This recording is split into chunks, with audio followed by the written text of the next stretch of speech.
70,000 something लोग protest कर रहे हैं। हाँ, लोगों को जॉब नहीं मिल रहा है, महंगाई हो गई है, तो वर्क कल्चर वहाँ पे टॉक्सिक है। I would say never trust anybody online. Nepotism है वहाँ पे। अरे बहुत। Hi friends, welcome to my channel.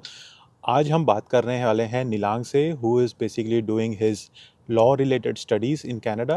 इनसे बात करेंगे, इनसे जानेंगे कि how has his experience been in Canada in his college, what has been the cost of living, what is his expectation in terms of return on investment, the career that he has chosen, उसका scope कितना है, growth कितना है। So let's dive into the video, and if you have not subscribed to the channel, please make sure to subscribe to the channel. बहुत support और motivation मिलता है जब आप subscribe करते हैं। तो निलांग, welcome to the channel. Thank you for having me. So निलांग, if you can just start a little bit of brief about yourself, आपका background, कि आप किस college में हैं और क्या studies करते हैं आप कनाडा में, maybe that will give a good introduction. हाँ जी, तो मैं हूँ अहमदाबाद गुजरात से, और वहाँ पे मैंने स्कूलिंग के बाद 5 ईयर लॉ प्रोग्राम किया था। Okay. और मेरा पहला इंटरेस्ट था इंडिया में ही साइबर लॉ लिटिगेशन में जाने का। Oh, पर बिकॉज ऑफ कोविड 2 साल आप हम सभी जानते हैं कि कोर्ट से ही बंद रहे थे। तो right. फिर अगर कोर्ट बंद है तो फिर क्या करेंगे हम। तो मैंने सोचा कि उस टाइम क्यों ना हम कुछ मास्टर्स ऐसा परसू किया जाए, और ऐसा सोचा कि अगर वो करना ही है तो फिर यहाँ आके करते हैं। बाहर आके, मतलब यहाँ, हाँ, मतलब कनाडा स्पेसिफिकली या बाहर कहीं भी ऐसा था? उस टाइम मैंने सोचा था कि पहले तो यूएस फ्लोरिडा स्टेट यूनिवर्सिटी को पहला प्रेफरेंस दिया था, पर Got it. फिर सोचा कि वहाँ पे अगर फैमिली को ले जाना हो, पीआर पर्सपेक्टिव कि कनाडा में पीआर इजी हो जाएगा, तो वो सोच के फिर Canada. कनाडा का डिसीजन बनाया। Okay, so first preference essentially was USA, Yes. but then long-term perspective, PR and family, and all that, Canada seemed like a better decision. Yes. Okay. So which college? Oh, by the way, and you said cyber law. Yes. तो मैंने कभी सुना नहीं है ज़्यादा किसी के बारे में साइबर लॉ के फील्ड में। Like how is this field in terms of like job opportunities and growth, I guess? तो ये मेरे अकॉर्डिंग ये एक नया फील्ड है, तो ज़्यादा लोग इसमें प्रैक्टिस नहीं करते हैं, पर मतलब अभी स्कोप है, तो हमको एक मतलब again it's a new field, you are saying, right? yes. और as in like it's a new field या it's a rarely known field, या Yeah, both? yeah, it's rarely known. Like it's very old.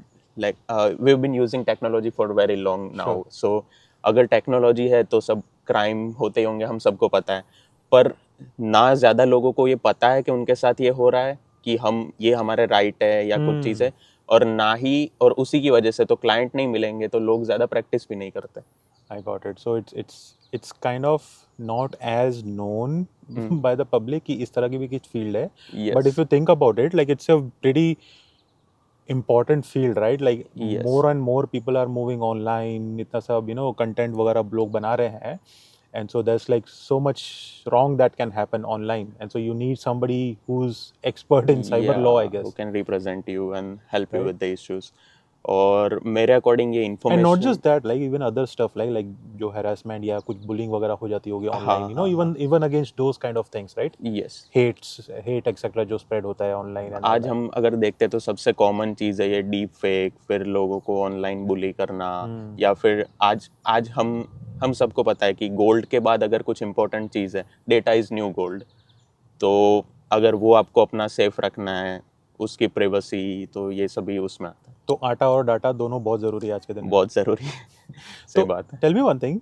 Now, since we have touched that topic, is if somebody is putting like hate comments, right? Let's say on an Yes. Instagram feed, like I get a lot of hate comments, by the way, and ऐसे बहुत सारे influencers हैं या content creators हैं जिनको आता है. If somebody is put a hate comment over there, what are the avenues that one can prevail against such?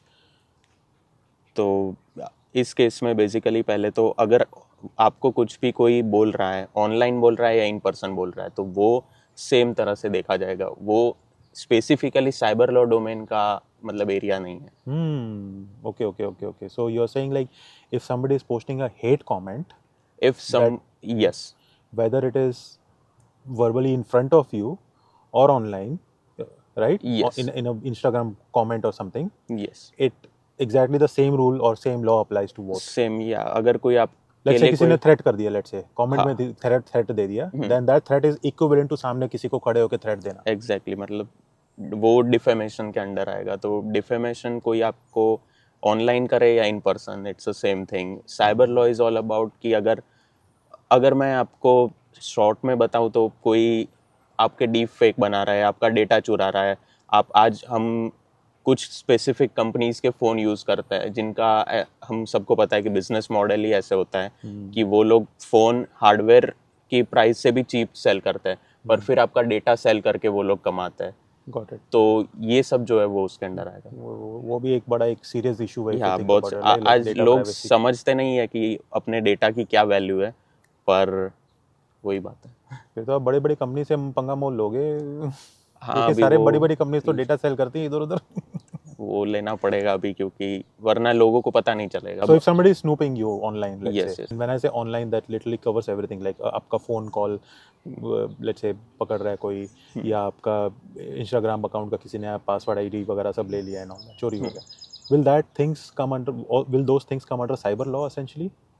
हाँ, अब कुछ लोगों ने ये चीज़ देखी होगी कि हम अब जब अपना फ़ोन यूज़ करते हैं तो अब लोग जैसे थोड़ा थोड़ा समझने लगे, तो अब ये कंपनीज ने भी इम्प्लीमेंट किया है कि कौन से ऐप को कौन सी परमिशन देनी हो आपके हाथ में। पर फिर भी मोस्टली सारे कुछ आप देखेंगे कि कुछ ऐसे ऐप होते हैं जो कुछ टाइप की परमिशन मांगते हैं जिनकी हमें नहीं लगता कि इनको ये चीज़ की ज़रूरत है, पर वो मांगते हैं। और हम वो सबकॉन्शियसली, हमारा जो वो आइडिया है कि कुछ भी इंस्टॉल करो, टर्म्स तो बिना पढ़े ही अग्री करना होता है, वो एक लोगों में ऐसे हो गया है, तो ये भी सब अलाउ कर देते हैं। Got it, got it. So those things are covered by cyber law Yes. essentially. Like if you feel that I was forced to accept terms and conditions essentially because Yes. there is no alternative for a particular app, so I Yes. have to accept the terms and condition. And if those terms and conditions are not in good faith, let's say, Yes. or are infringing on, let's say, personal privacy or whatever, Yes. that's the time when, let's say, somebody like a cyber law expert will come into picture. Yes. And so all this thing about TikTok ban, for example, जैसे India में TikTok ban हुआ है, Yes. US में पता नहीं हो सकता है, हो सकता है। is that also related to cyber law in some way? Yes. Mostly तो मतलब इंडिया ने तो ऑफिशियली ये मतलब बताया है कि मोस्टली चाइनीज ऐप, जो कुछ 149 समथिंग ऐप्स बैन किए गए थे एक साथ में, तो मोस्टली चाइनीज ऐप्स ही उन पे ऐसा एलिगेशन लगा हुआ है कि वो सारे डेटा एक्सट्रैक्ट करते हैं। And they are manipulating that data for some, like, कुछ मतलब कुछ तो रीजन होगा ना कि आज का अगर हम वर्ल्ड देखें, तो अगर पॉलिटिक्स भी देखें तो आप तभी जीत सकते हो जब आपके पास प्रॉपर डेटा हो, सारा डेमोग्राफिक्स एनालिसिस वगैरह। या तो सबसे ज़्यादा डेटा आपको कहाँ से मिल सकता है? 24 आवर कौन सी चीज़ हम अपने पास रखते हैं? एप्स। यस, आज आप मतलब ऐसे जो गूगल तो है वो तो हमसे ज़्यादा जानता है कि कहाँ आप खा रहे हो, कहाँ जा रहे हो, गूगल सब कुछ सिंक्ड होता है। The moment I'm talking to you, I'm actually realizing that cyber law is essentially a very good upcoming field, I almost feel like. Yes, and very important also. And very important also. Like we like even in IT, right? I'm in technology, right? So I know that cyber security is going to be immensely important going forward. Even now it is, but going forward even more. So in that regard, cyber law, I also feel is a very important field जो कि शायद बहुत grow हो सकता है, और शायद इतना ज़्यादा लोगों में इतना अवेयरनेस नहीं है इस फील्ड के बारे में. So maybe it could be a gold mine kind of a field that choose this as a career and maybe you will make millions. हाँ, फॉर नाउ. पर जैसे कि हमको आज तक पता था कि इंडिया में लोग वो लेबल्स भी नहीं पढ़ते थे, मतलब, और फूड फार्मर जो है उनके बाद अब थोड़ा ऐसे लोगों में सब अवेयरनेस आया है और समझने लगे कि लेबल पढ़े हैं ये सब, और जैसे अपनी हेल्थ के लिए लोग थोड़े एक्टिव हुए वैसे इन सब चीज़ों के लिए भी एक्टिव हो जाएंगे, होना चाहिए, है ना? मतलब I guess maybe west में शायद थोड़ा बहुत फिर भी हो, but even in the west इतना ज़्यादा नहीं ऐसा कोई अवेयरनेस है. लाइक ठीक है, आप थोड़ा बहुत आपने कुछ सिस्टम्स बनाए होंगे गवर्नमेंट्स ने, but personal like individual level पे कोई लोग इतना ध्यान नहीं देते. Because how do you know, right? आप एक्सेप्ट कर रहे हो, right, terms and condition, how you don't read the whole thing, yes. So ultimately वो फिर आप पे होता है कि कुछ ऐप्स होते हैं जो आपको खुद को जैसे पता होता है कि कुछ स्पेसिफिक फ़ोन्स हैं, जैसे हम यहाँ देखते हैं, यहाँ पे आपको कोई चाइनीज मेड फ़ोन नहीं मिलते, इवन OnePlus भी नहीं.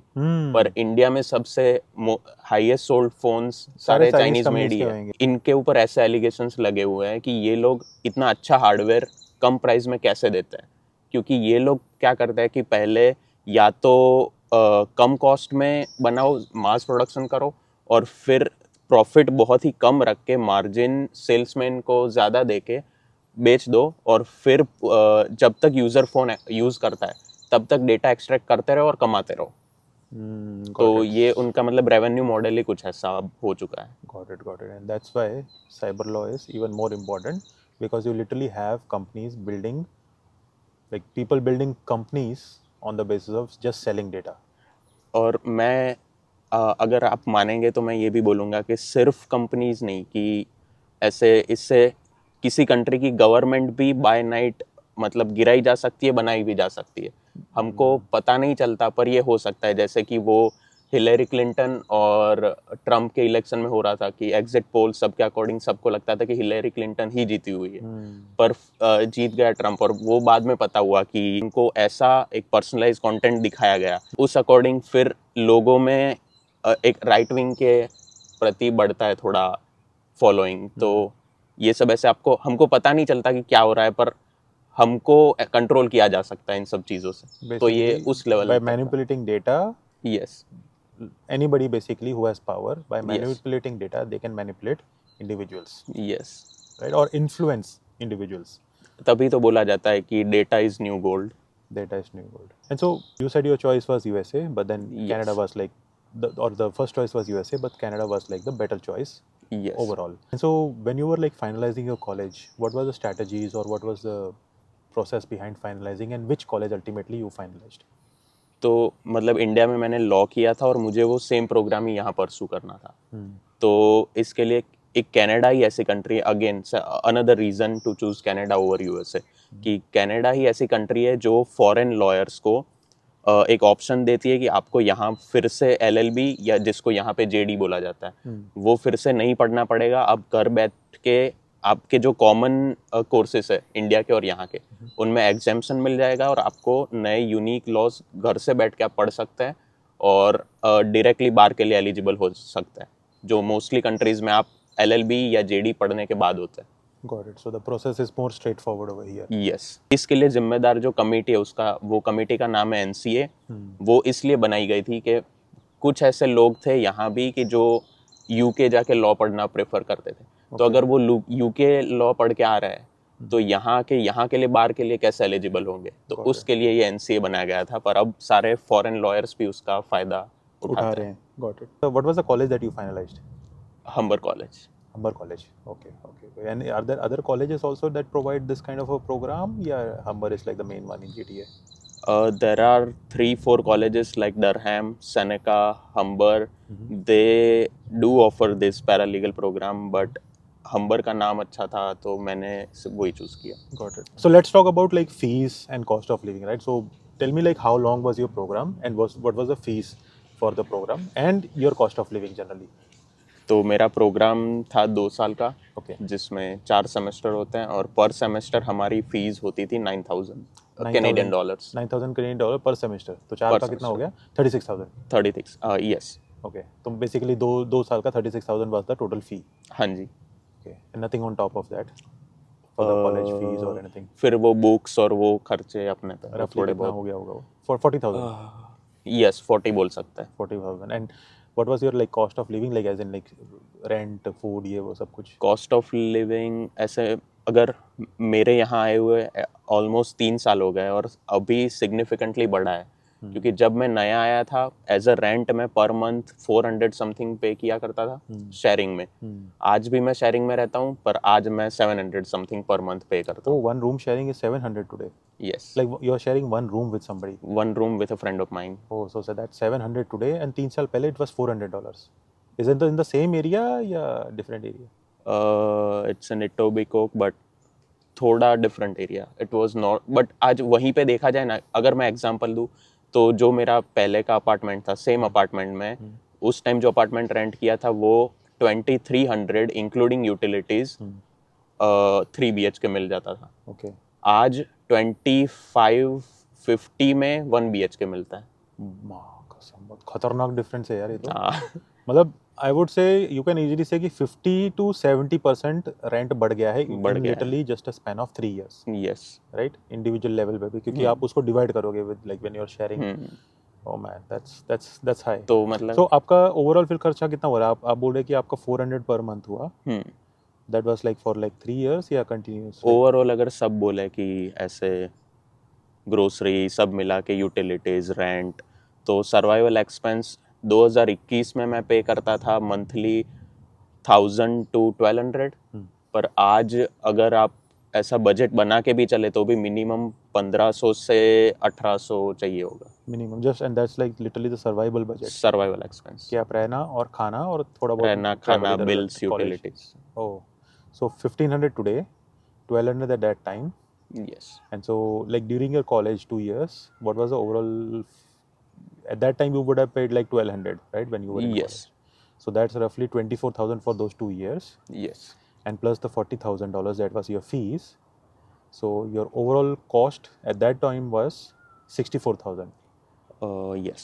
And if you are doing that same thing today, then it might be maybe 50.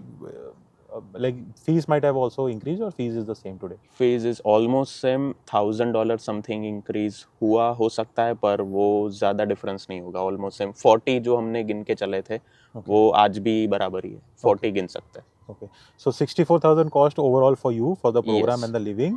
But today, if somebody is coming, it might be something around 75 to 80,000 because the rent has basically yes, survival expense बढ़ चुका है, बढ़ चुका वो है. गिनना पड़ेगा। Got it. So 64,000, and then what are you expecting, like in terms of like job opportunities? Are you expecting to get a job soon? Have you already got a job soon? Yeah. What is the expected starting salary, if you will?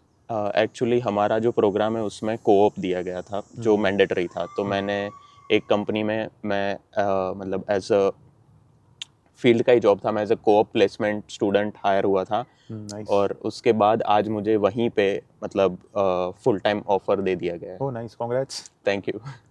So, like, is it paying well? Yeah. तो as a fresher I wouldn't say they are paying that well, just little bit more than the minimum wage of the province, Got it, पर got it. या if you have good experience you can get a handsome amount.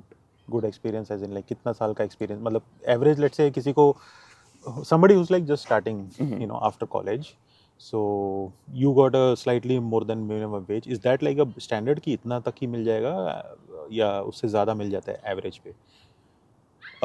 As a fresher इतना ही मिल सकता है।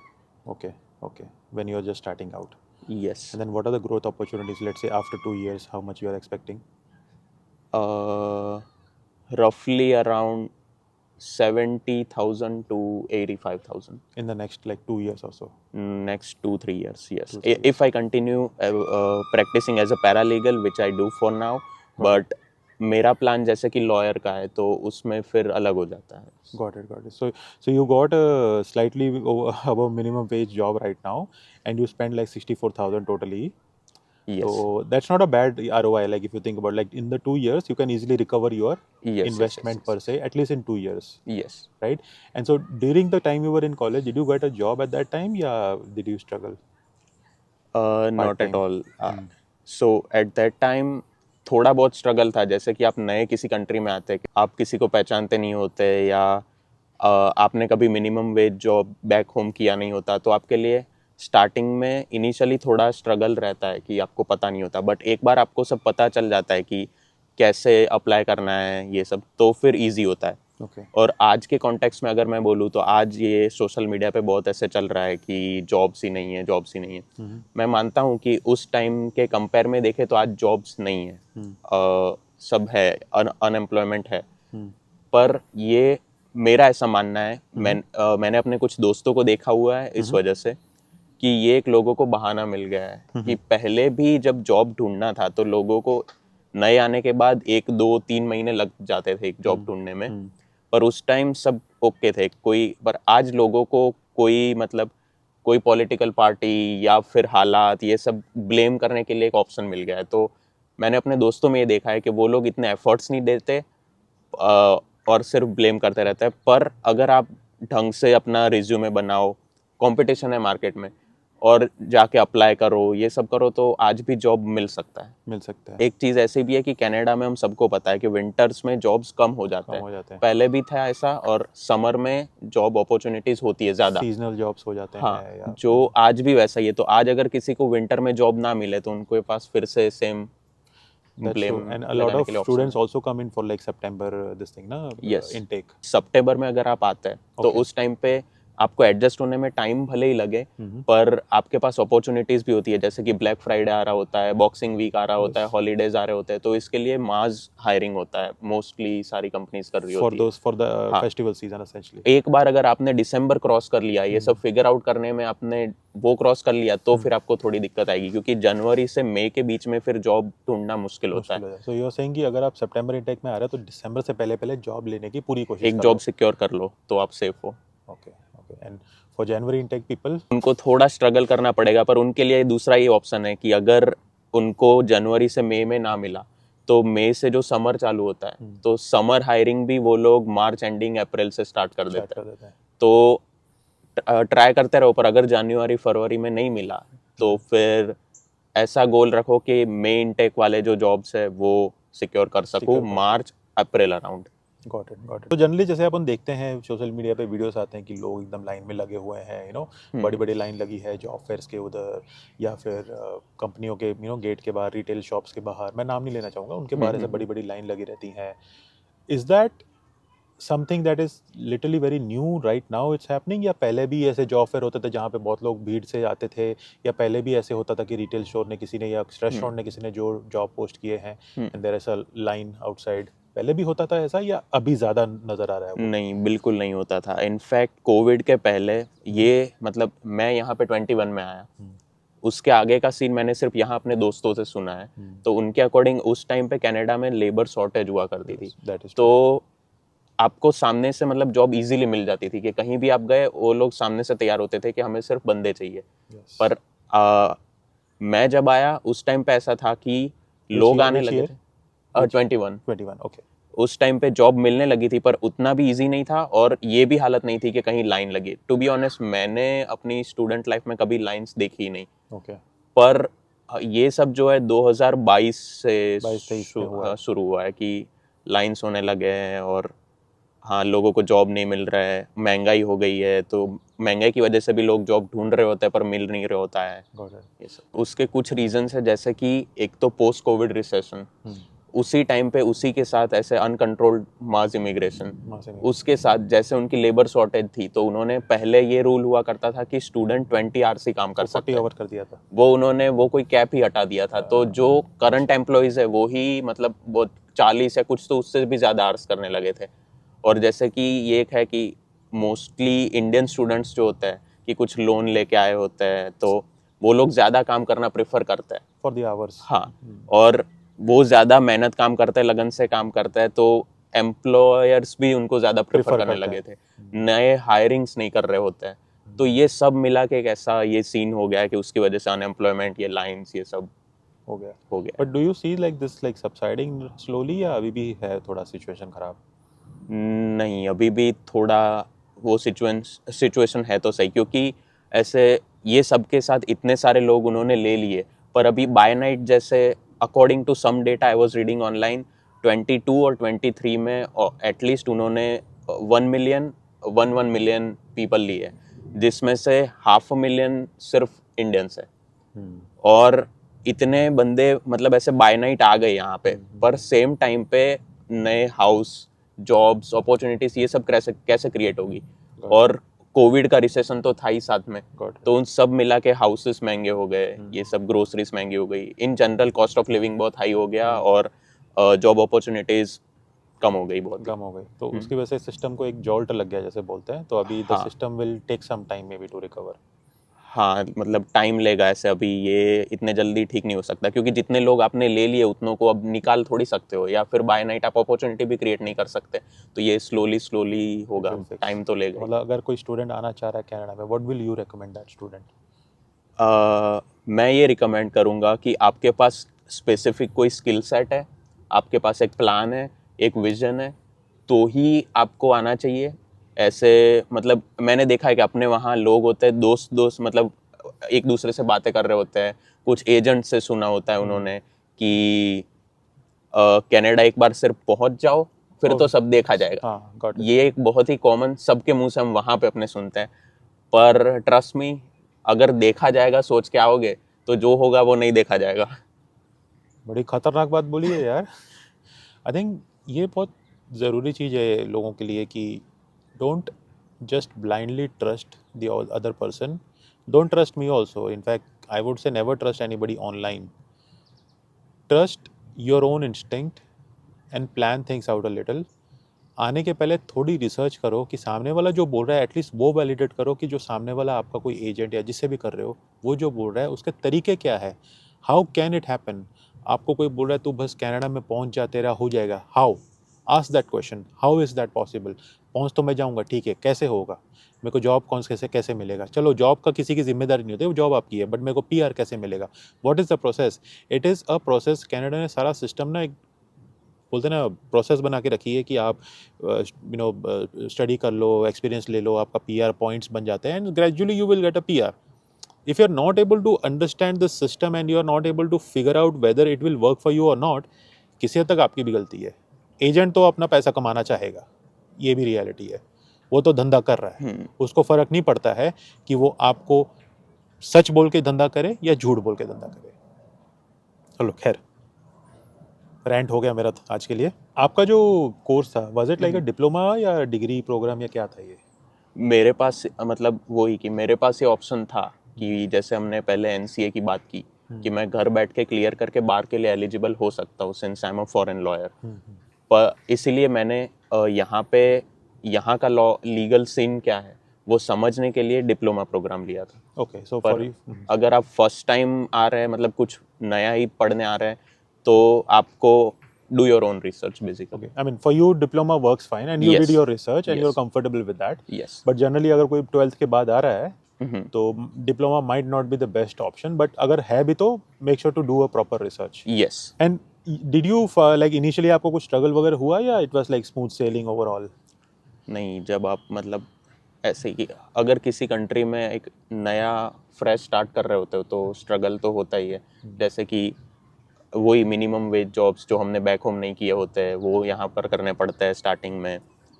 तो फिर time manage करना, जैसे co-op था कि कोऑप करना विच इज़ बेसिकली इंटर्नशिप करना, पढ़ना और जॉब करना, तीनों साथ मैनेज करना और साथ में घर के काम करना, तो ये सब स्ट्रगल तो होता है। पर धीरे धीरे इसमें सीखना भी बहुत मिलता है कि कभी कभार ऐसा भी होता है कि अगर वहीं पे घर रहे होते और ये सब जो मिनिमम वेज जॉब्स है वो काम करके जो बहुत सारी चीज़ें सीखी वो शायद नहीं सीखते। अच्छा, क्योंकि ये सब आपने अकेले खुद से किया essentially. हाँ। So like overall how was your experience like now at this point कि ठीक है आपने मिनिमम वेज जॉब कर ली, आपने जो भी आपने बताई 4 या 5 चीज़ें कर ली, कोऑप कर लिया, घर मैनेज किया, खाना बनाया, इधर उधर गए, सब कुछ किया। How has your experience been or या how has that impacted you? अगर मेरा पर्सनल एक्सपीरियंस कहूँ तो हाँ, ये सब मिला के स्टूडेंट लाइफ में मतलब स्ट्रगल बहुत था और एट टाइम्स ऐसा भी लगा कि ये क्या डिसीजन ले लिया, वहाँ अपने लॉ किया था तो अच्छा प्रैक्टिस कर सकते थे, ये सामने से क्यों ये एक मतलब हाँ वही मतलब एक चैलेंज ले लिया है। पर जब पढ़ाई खत्म हुई अल्टीमेटली अब जब काम करते हैं तो लगता है कि नहीं, it was all worth it. I think that's what I tell a lot of people. Like हम लोग भी यंग थे यार, मतलब इतना बुढ़ा नहीं हूँ मैं अभी, बट हम लोग भी जब इंजीनियरिंग करके निकले थे तो तभी फाइनेंशियल क्राइसिस था, यूएस का, जो basically impacted everything and everybody in technology and we were also struggling with jobs. Like मेरे ही जॉब नहीं लगा था तो we were also like job hunting like crazy in India. तो मेरे दोस्तों को मिल गया था and I was frustrated for like 6 months. फिर भी उसका ये मतलब नहीं था कि फ्रस्ट्रेटेड मतलब मैं घर पे बैठ के अभी बस कंप्लेंट कर रहा हूँ और एक दूसरे के साथ रो रहा हूँ या कुछ भी। I was applying to jobs, I was going to interview, जो भी मिला फालतू का मिला, अच्छा मिला, मेरे को कॉल सेंटर का मिला, मेरे को केपीओ का मिला, मैं सब गया हूँ, बीपीओ केपीओ और टेक कंपनी जो भी है मैं सब गया और अल्टीमेटली एक ठीक ठाक सा एक जॉब मिल गया और वो लाइन पकड़ ली और फिर वहाँ पे हमने घिसा। वहाँ पे जो घिसा है, जो अभी मैं 15 साल तक घिस ही रहा हूँ। So I think you just need that one, बोलते ना एक क्लिक होना चाहिए कहीं पे। एक बार आपको क्लिक हो गया ना, देन इट इज़, बोलते ना स्काई इज़ द लिमिट। आपकी मेहनत है, जितना आप ऊपर जाना चाहो जा सकते हो।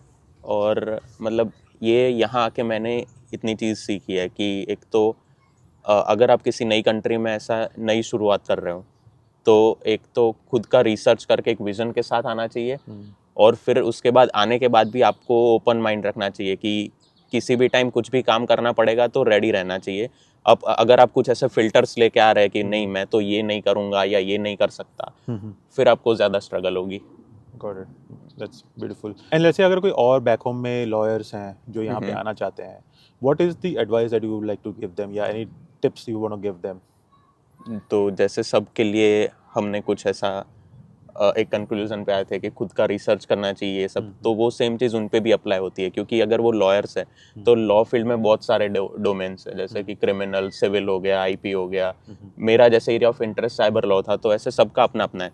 तो कौन से डोमेन की डिमांड कहाँ पे ज़्यादा है, कौन सी कंट्री में, आप किस लेवल पे हो, आपने लॉ किया है तो आगे आप मास्टर्स करना चाहते हो, आप प्रैक्टिस करना चाहते हो, या फिर आप कॉर्पोरेट साइड जाना चाहते हो, ये एक, और आपको आपकी लाइफ से क्या चाहिए, आपके गोल्स क्या है, ये सब मिला के डिसाइड होगा कि उनको क्या करना चाहिए।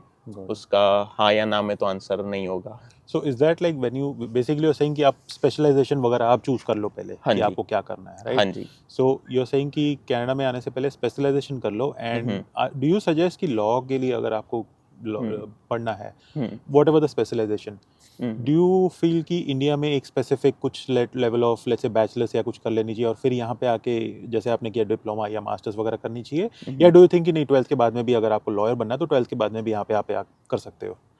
अगर आप 12th के बाद है और आप वहीं से क्लियर है कि मुझे लॉ फील्ड में ही कुछ करना है और कनाडा में करना है स्पेसिफिकली, तो मेरे अकॉर्डिंग तभी आ जाना चाहिए। अच्छा, 12th के बाद में आ जाना चाहिए इफ़ यू आर क्लियर कि मुझे लॉयर ही बनना है। हाँ, इफ़ यू आर क्लियर। पर अगर आप अभी क्लियर नहीं है, एक्सप्लोर कर रहे हैं चीज़ें, तो आई वुड से कि इंडिया में ही ग्रेजुएशन करें, वहीं पे थोड़ा बहुत स्पेसिफिक सीखें। Law to graduation, specific to law graduation, या like any general graduation you can do?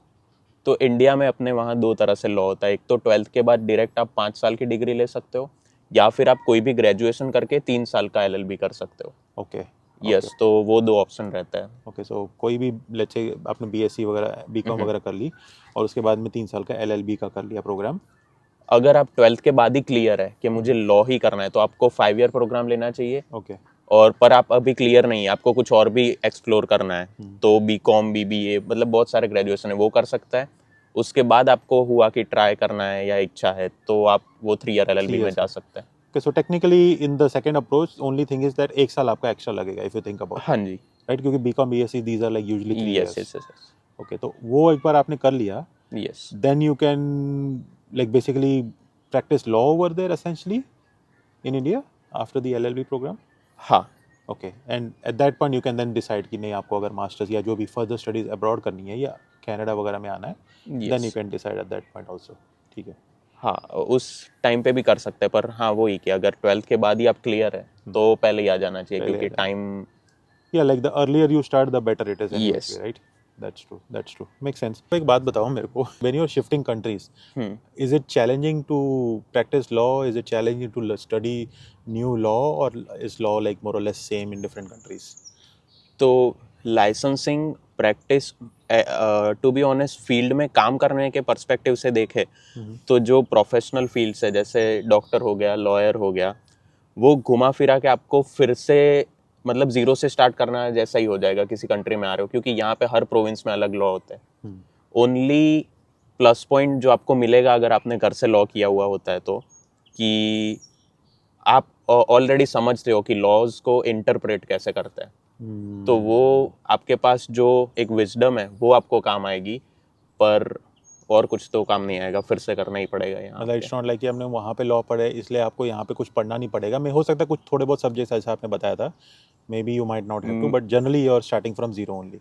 Specifically सिर्फ कनाडा में अगर आपने कहीं किसी और कंट्री से लॉ किया हुआ है, तो एक तो कॉस्ट जो आपको जेडी नहीं करना पड़ेगा, तो बहुत खर्चा बच जाता है। अच्छा। और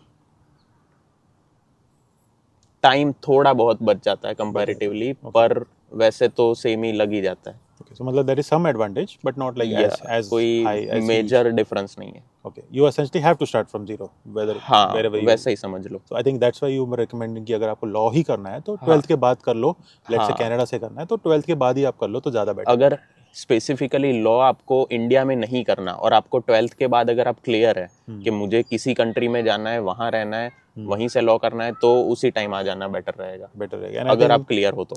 and I think that might hold true for like as you said medical field also, कि अगर आपको कहीं डॉक्टर बनना है हाँ तो उधर ही कंट्री में जाके डॉक्टर बन जाओ। Even like Canada for example has like a lot of restrictions if you will, Yes. If you are like foreign train doctor, या लाइक लाइसेंसिंग करना पड़ता है यहाँ पे आके, या हो सकता है कुछ हाँ स्टडीज करनी पड़ती है यहाँ पे आके। तो वो maybe भी है lawyers कि के लिए वो भी भी same ही अगर है, आप समझ ले तो वही है कि घुमा फिरा के टाइम तो आपको उतना ही लग रहा है उतना कि ही आप लग फिर जाएगा, से ही कर रहे हैं, फिर से कर रहे फिर हैं। से एक्सपीरियंसेस ले रहे हैं। तो उससे फिर से अच्छा स्टार्ट ही बेसिक से दूसरी हम्म, कंट्री में ही करो अगर आपको बाहर से ही करना है तो। हाँ Okay. And how about like work-life balance perspective? Like I know you just started working in this company, but have you worked in India before? Yes I worked. और बाकी फील्ड के बारे में मैं ये बोलूँगा कि यहाँ पे वर्क लाइफ बैलेंस अच्छा है, Hmm. पर लॉ में जैसे कि इंडिया में भी ये होता है कि मोस्टली हम मंडे टू फ्राइडे काम करते हैं, सैटरडे संडे छुट्टी लेते छुट्टी रहता है। हैं, जो यहाँ भी वही है। अगर कोई केस हमारे पास है और उसकी डेट कोई स्पेसिफिक डेट है, Hmm. As per criminal perspective से सोचते हैं कि कोई क्रिमिनल मैटर है, और तो अगर कुछ दिन के बाद है और अगर हमको वो केस रिप्रेजेंट कोर्ट में करना है, तो अगर 10 मिनट कोर्ट में बोलना है तो उसकी प्रिपरेशन पिछले 15 दिन करनी पड़ती है Oh. जाके, तब जाके आप 10 मिनट वो बोल पाते हैं। और उसमें एक वो भी प्रेशर रहता है कि वो बंदे की लाइफ हम पे डिपेंडेंट है, तो जितना टाइम हमारे पास है कम ही है, तो मेहनत तो करनी पड़ती है, So that, पर like, वो फिर काम काम पे डिपेंड करता है। what are your like permanent residency perspective, you know, thoughts? Do you think you are on the right track to achieve your PR? Yeah, you are on work permit at this point, right? Yes मतलब मेरा work permit 2 महीने पहले ही आया है। Hmm. और PR का scene ऐसा है कि जैसे जब मैं यहाँ पे आया था तो उस टाइम तो बहुत ही इजी था Hmm. सबको, मतलब मैंने खुद ने जो यूएस की जगह ये डिसीजन लिया था पीआर के लिए लिया था, Yeah. पर यहाँ आके फिर अब जो ये 2 साल में सब चीज़ें बदली है, तो पीआर के मतलब अब बहुत ही मुश्किल हो गया है पीआर, पहले जैसा नहीं रहा। पहले ऐसा था कि जिस प्रोविंस में लेबर शॉर्टेज है, कम लोग है, वहाँ तो अगर आप मूव हो तो इजीली पीआर मिल ही जाता था सबको। पर आज धीरे धीरे जैसे हम देख रहे हैं कि जो प्रोविंसेस ऐसे नॉमिनी प्रोग्राम के अंडर आपको पीआर देते थे, ऑलमोस्ट सारे प्रोविंसेस ने वो पॉज कर दिए है या बंद कर दिए है। तो आज बहुत ही कम ऑप्शन रह गए पीआर के लिए। So like, do you feel confident कि नहीं ठीक है, because your work permit will be what 3 years, right, for now? Yes yes So 3 years, so obviously you can easily work and everything, all that, right? हाँ, पर आज जैसा मतलब ऐसे हो गया है, तो अब पहले ऐसा था कि लोग सिर्फ अपने करियर का सोच के आते थे और ऐसा सोचते थे कि कनाडा में पीआर तो मिल ही जाएगा, वो सोचना ही नहीं है, हमें सिर्फ करियर का सोचना स्ट्रेस है। नहीं था एक। हाँ, आज ऐसा टाइम आ गया कि अगर आप घर से ही आ रहे हो तो उसी टाइम पे आप करियर के साथ साथ पीआर का भी एक प्लान बना के आओ कि पॉसिबिलिटी है या नहीं है, हाँ, और अगर क्योंकि नहीं हुआ तो क्या करना है। हाँ वही एक बैकअप प्लान होना चाहिए, क्योंकि आज इजी नहीं रहा। हम खुद देख रहे हैं कि ऑलमोस्ट 70,000 समथिंग लोग, जो भी वायरल चल रहा है नेट पे, लोग प्रोटेस्ट कर रहे हैं, तो हाँ अब नहीं रहा पहले जैसे भी। So obviously you are going to work through your permanent residency in the next 3 हाँ years, ji. so you have time, you're working over here, so you're not concerned, and in terms of like ROI आपने जैसे बताया कि you expect कि आप अपना recover से ज़्यादा ही कर लोगे, in fact, हाँ। कमा लोगे। But generally if I ask you, हम्म, आज के दिन में given the market situation, given the PR situation, would you still want to come to Canada in this situation, या in this time, let's say you are in India at this point and you are thinking कि मुझे abroad studies करनी है, would you still want to come to Canada, or rather US or maybe Germany, or maybe just stay in India?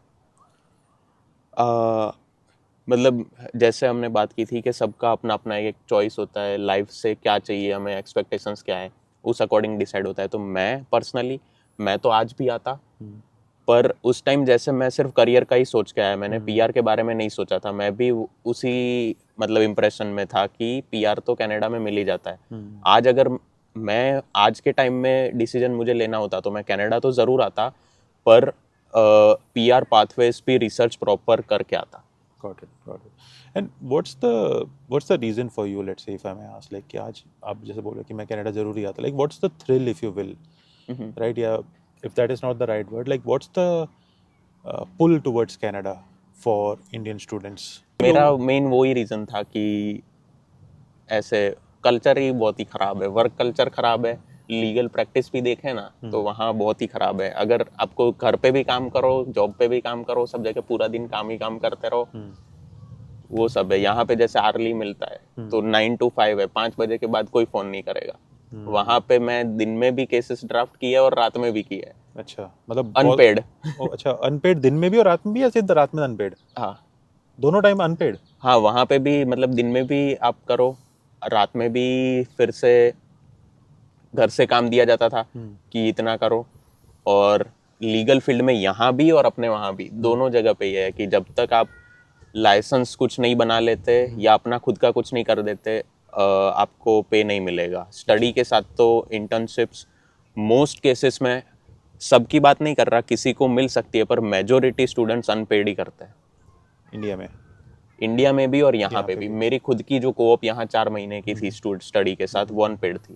Okay, but then that's the same thing, like India में और यहाँ पे फिर फर्क क्या हो गया, लाइक टेक्निकली? जो जैसे कि वो बात की कि यहाँ मेरा ऑफिस के आवर्स है 9 to 5, तो 5 बजे के बाद कितना भी केस हो, कोई भी फाइल्स हो, मैं वहाँ रख के चले जाऊंगा, मुझे कोई फोन नहीं करेगा। अच्छा, ऐसा नहीं है कि आपको फोन वन कर रहे हैं और बोल रहे हैं कि नहीं ये आज के रात ही खत्म करके हाँ। लाया है। Okay okay, so in that regards the work life balance does come into picture if you think about it, right? Like अच्छा, तो आप वहाँ बोले कि वहाँ पे थोड़ा कल्चर टॉक्सिक है, वर्क कल्चर वहाँ पे टॉक्सिक है, yes. and that's specifically to, like, obviously you're working in the field of law over there, like have you worked over there like as a co-op or as a full time somewhere? वहाँ पे सिर्फ मैंने unpaid internship से की है। Internship की, तो और वहाँ पे चूज लिया उन लोगों ने? क्योंकि जैसे कि दिसंबर 2020 में मैं ग्रेजुएट हुआ था, 21 में कोविड आ गया, सब बंद हो गया, तो फिर और 21 में मैं यहाँ आ गया। Is it typical for like law firms over there to, I guess, give a lot of work to interns, even like वही जैसे आप बोले कि hours के बाद and all that, कि ठीक है 9 to 5 तो चलो यहाँ पे भी unpaid है, but after that giving work and asking them and making them or almost forcing them to work in the night and all that, is it normal for like law firms, या it depends on some law firms? या एक वहाँ पे मैंने जितनी internships की है, ये एक्सपीरियंस किया है कि कुछ जगह पे ऐसा होता है कि जहाँ तुमसे काम लेना हो तो वो वहाँ भी काम करवाएंगे, घर से भी काम देंगे। कुछ कंपनी, मतलब कुछ फर्म्स ऐसी होती है कि उनका ऐसा मानना होता है कि उनको पढ़ी नहीं होती, तो फिर वो ऐसा करते हैं कि आओ खुद से कुछ साइटेशन से ऐसा पढ़ो और घर चल जाओ।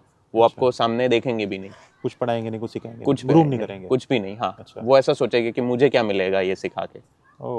वैसा उनका सोचना होगा या नहीं मुझे नहीं पता, पर परसेप्शन ऐसा लग जाता है, ऐसा लगता है। ओके ओके, नहीं मतलब तुमको खुद को सीखना पड़ता है, खुद ही घूम के जगह जगह पे, और खुद को ही मतलब ऐसे अगर आप खुद क्लाइंट्स लाना, खुद काम करना, खुद रिप्रेजेंट करना, जब तक अपने वहाँ पे ऐसा है कि खुद नहीं सीखोगे ना ये सब, तब तक आप लॉ फील्ड में नहीं कमा पाओगे। या फिर आपके मतलब पेरेंट्स का या किसी का कुछ एस्टैब्लिश्ड है already. Got it. So nepotism है वहाँ पे? अरे बहुत। अच्छा, फुल ऑन? बॉलीवुड तो कुछ नहीं। Is it? So essentially nepotism, I would से, like unfortunately सिर्फ politicians को ज़्यादा बोला जाता है। Maybe there is more impact over due to nepotism, क्योंकि they are essentially running the country, but generally if you think about it, nepotism हर एक field में होता है, right? और मैं उसको मतलब वो कोई गलत चीज़ भी नहीं है। अगर आपका कोई धंधा है, आपने पूरी अपनी लाइफ दे के एक बिल्डअप किया है, तो आप अपने बेटे को ही दोगे ना, किसी और बेटे या बेटी को। But I guess also the point is कि जो आपके बच्चे हैं वो भी आपको देख देख के बड़े हुए, right? So they either might get interested in that, right? Or they already might have already so much knowledge. By default for them, it might be like, हाँ यार मेरे पास already इसका knowledge है, why not I go into this field? हाँ, तो वो upper hand तो रहता है, right? So, but I guess the concern that you are probably putting in forth is कि ठीक है, maybe nepotism जो as such जो entity है कि once a lawyer always a lawyer बोलते हैं जैसे, right? या once a doctor always a doctor, या अगर कोई डॉक्टर या लॉयर है, उसका बच्चे अगर डॉक्टर या लॉयर बन गए, उसमें कोई हार्म नहीं है, उसमें कोई इशू नहीं है, it's a normal thing, right? But अगर कोई लॉयर है और वो सिर्फ अपने बच्चों को पुश कर रहे हैं और बाकियों को नहीं पुश कर रहे हैं, may be that is the problem. हाँ, वो अपने जो पहले ही बात हुई कि कुछ लॉयर्स होता है कि अभी वो उनके कोई रिलेटिव या उनके खुद के बेटे या बेटियां होंगे, तो वो साथ मतलब पास बैठ के सिखाएंगे चीज़ें। अगर कोई ऐसा है जो लीगल बैकग्राउंड से नहीं है और आ रहा है, तो फिर शायद उनको ये रहता होगा कि क्यों सिखाऊं मैं, What is my या benefit of this? फिर ये मेरे ही क्लाइंट्स आधे ले जाएगा या मुझे ही अच्छा, कंपटीशन देगा वो आगे भी fear जाके, होता है। शायद ऐसा होता होगा। अच्छा अच्छा अच्छा। एंड यहाँ पे वैसा नहीं है या यहाँ पे भी वैसे ही होगा वो सब चीज़ें? अभी लिटिगेशन जो प्रैक्टिस फील्ड है उसमें तो यहाँ पे भी वो होगा, पर जैसे कि वो कॉरपोरेट या वो वर्क कल्चर बोला, तो इन जनरल वर्क कल्चर यहाँ पे अच्छा है कंपैरेटिवली अपने वहाँ का वो टॉक्सिक वर्क थोड़ा कल्चर, ज़्यादा जहाँ toxic ओवर है। वर्क किया जाता है, ओवर वर्क करवाया जाता है हमको मंथली सैलरी दे के। यहाँ पे आर्ली होता है तो ज़्यादा नहीं हाँ बोला मतलब अगर जाता। काम दिया भी जाएगा तो उसका ओवर टाइम वगैरह होगा। हाँ एग्जैक्टली, यहाँ पे मतलब लेबर टाइम को। की वैल्यू, मैंने पर्सनली ये चीज़ जो टाइम इज़ मनी बोला जाता है ना, वो मुझे वहाँ नहीं समझ आता था, सिर्फ सुना हुआ था। यहाँ के लिटरली समझ आया कि हाँ टाइम इज़ मनी क्यों बोला जाता है। That's fair. मतलब literally an यहाँ hour पे है converts वो into चीज़। money. हाँ। Got it. So thinking of those regards, hmm, you feel कि like Canada फिर भी शायद आज आपका option होता आज के दिन भी, हाँ। although getting PR has become quite challenging. Yes. Okay, okay, that's fair. And so far like आपके जितने goals थे अभी के लिए आपने like PR perspective अगर बोलूँ तो I think that is still a work in progress. But generally have you failed like कि आपने अभी एजुकेशन कर लिया, आपने एक बेसिक जो भी स्टार्टअप का एक इनिशियल जॉब मिल गया, do you feel you are on the right track या do you feel like sad या डू यू फील हैप्पी या कंटेंट या how is your feeling so far with your journey and where do you think it is going? तो like we discuss के initially ये सब लगा था कि वहाँ पे जैसे पढ़ाई सब कुछ ख़त्म कर दिया था और काम करने वाले स्टेज पे आ गए थे, तो यहाँ आके फिर से वो चैलेंज सर पे क्यों ले लिया। पर इतना पढ़ने के बाद अब जब काम कर रहा है और ये, तो अच्छा लग रहा है कि हाँ वो सब सही था, करना चाहिए था आज भी। पर यहाँ पे लाइसेंसिंग प्रोसेस थोड़ी लेंथी है, जैसे अपने वहाँ होता है कि एक ही दिन जाओ बार एग्जाम दे के आओ, ख़त्म हो गया, आप लॉयर बन गए, आप दूसरे दिन से प्रैक्टिस कर सकते हो। यहाँ पे आपको टाइम देना पड़ेगा कि पेपर्स क्लियर करने पड़ेंगे, आर्टिकलशिप करनी पड़ेगी, गुड स्टैंडिंग प्रूव करना पड़ेगा, तो वो एक थोड़ा लेंथी प्रोसेस है, तो टाइम कंज्यूमिंग भी है, तो टाइम भी देना पड़ेगा, एफर्ट्स भी देना पड़ेगा। पर हाँ यहाँ पे जैसे अपने अपना चॉइस है, मुझे यहाँ पसंद है। आपको यहाँ पसंद है, ठीक है, दैट्स फाइन। एंड जैसे आपने बार एग्जाम बोला, so as we have seen like with the NEET exams obviously सबको पता है, ठीक है, अगर कोई मानना है नहीं मानना है मत मानो यार, मेरे को क्या है, सबको पता है reality. Are those things talked about और अगेन मे बी उसका कुछ एविडेंस है नहीं, I don't know, but are those things generally talked about among the students over there कि bar exam are easy to pass या difficult to pass या bar exams are like not done in the right way, or like are there any apprehensions about the bar exam over there? नहीं ऐसा तो कुछ नहीं होता, पर जैसे कि हमारे में होता है ना कि बाकी एग्ज़ाम्स कुछ होता है, जैसे कि हम 5 ईयर लॉ जो पहले मैंने बात की, अपने वहाँ पे जैसे MBA में जाने के लिए आपको कैट देना पड़ता है, तो लॉ में जाने के लिए क्लैट देना पड़ता है। अच्छा, तो जो भी बंदा क्लैट के लिए प्रिपेयर कर रहा होगा ना, वो ऐसा एक सीरियस होगा और उसको एक टेंशन होगा कि पढ़ना पड़ेगा, मेहनत करनी पड़ेगी। कुछ लोग 3-3 साल क्लासेस करते हैं तब जाके क्लैट देते हैं। अच्छा, तो क्लैट के लिए एक जो डर रहता है वो बार के लिए नहीं रहता। अच्छा, why is it easy या क्यों, मतलब why? मतलब हो जाती है पास कभी। मतलब हाँ एजुकेशन आपने सॉरी डर नहीं रहता, मतलब क्या, लाइक इज इट इजी इसलिए डर नहीं रहता है या हर कोई पास हो जाता है वेदर द डिपेंडिंग ऑन? पास तो लोग हो जाते हैं, कुछ फेल भी होता है, पर ऐसे मतलब मैं नहीं बोलूँगा कि बार एग्ज़ाम इंडिया का टफ एग्ज़ाम है, वो हो जाता है। Okay okay, so you are saying कि एग्जाम में ऐसा कोई इशू ऐसा कभी किसी एग्ज़ाम ने में कुछ स्टूडेंट्स का इश्यूज कुछ नहीं है, ऐसा बिल्कुल नहीं है, कुछ नहीं, बट सब सही जनरली है। पीपल गेट पास पर जनरली हो जाता है, क्योंकि मुझे ऐसा लगता है कि शायद वो पहले आप फ्रेशर होते हो और फिर आपने 5 साल पढ़ाई भी की होती है, तो आपके पास वो एक्सपीरियंस भी होता है। कोई मतलब नॉलेज होता है और वही क्वेश्चंस बार एग्जाम में पूछा जाता है। हाँ, और लाइक और वो ऐसा थोड़ा होता है कि बार में आपको सिर्फ आपने जो पढ़ा है 5 साल में वो लॉ के क्वेश्चंस पूछे जाएंगे। क्लैट में जनरली सब होगा, रीजनिंग होगा, जनरल नॉलेज होगा, वो चैलेंजिंग ग्रामर होगा, तो सब आ जाता है, तो वो थोड़ा टफ हो जाता है। टफ हो जाता है, that's true. So as in like वो नीट जैसा कोई कांड ऐसा कुछ ऐसा केस नहीं बार है, में बिल्कुल नहीं है, नहीं। नहीं, और होना भी नहीं चाहिए यार। हाँ of course. We discussed a lot of things, and I thank Nilang for joining me in this session today. And I wish him all the best in Thank you. in his PR journey. And अगर आपको आज का video पसंद आया हो या अगर आपको कुछ क्वेश्चन पूछने हो, you can actually put those questions in the comment box, and I will request Nilang agar if he can also respond to those questions. For sure. If you specifically have any lawyer related questions, you can ask him in the comments. I will also link my Instagram and TikTok channels. तो अगर आप चाहो तो मेरे को यहाँ पे follow कर सकते हो। और अगर आपको आज का वीडियो पसंद आया, and if there is somebody who is interested in coming to Canada, you can forward this video to them. और अगर आपको आज का वीडियो पसंद आया तो उसको लाइक करें और हो सके तो मेरे चैनल को सब्सक्राइब करें। नमस्कार। थैंक्स यार। Thank you. Thank you very much.